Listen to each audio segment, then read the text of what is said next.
He ran after the car, but they never looked back. He thought they were going for a walk. Just like always. When the car door opened, his tail started wagging.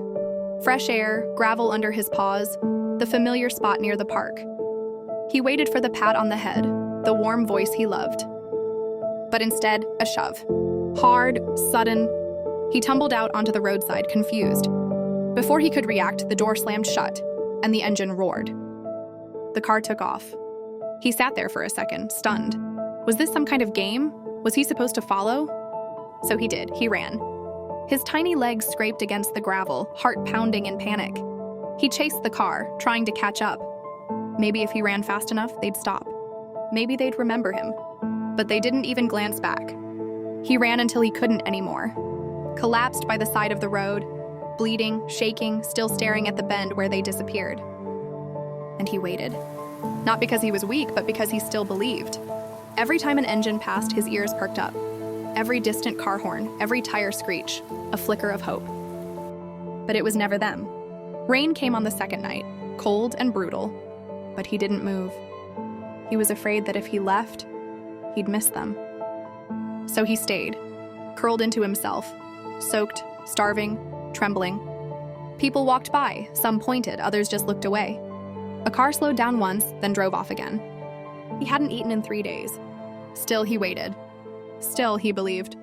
And then, someone stopped. Her name was Emily. She was running late, tired, distracted. She barely noticed the dark shape on the side of the road, almost kept driving. But something made her stop. She got out, walked closer, and her heart dropped. It wasn't garbage, it was a dog. Soaked to the bone, barely breathing, skin clinging to bone. And the worst part? He didn't even flinch, as if he'd already given up. She wrapped him in her coat, drove straight to the vet. No second thought.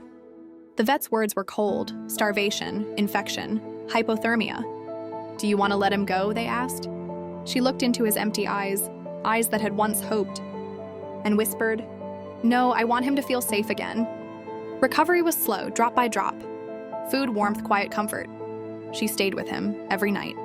Days passed, then weeks, and one morning, he wagged his tail.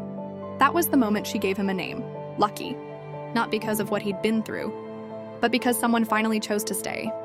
The world can be cruel, but sometimes all it takes is one person to stop, and everything changes. If this story touched you, leave a like and comment. I would have stopped. And don't forget to subscribe, because stories like this deserve to be heard.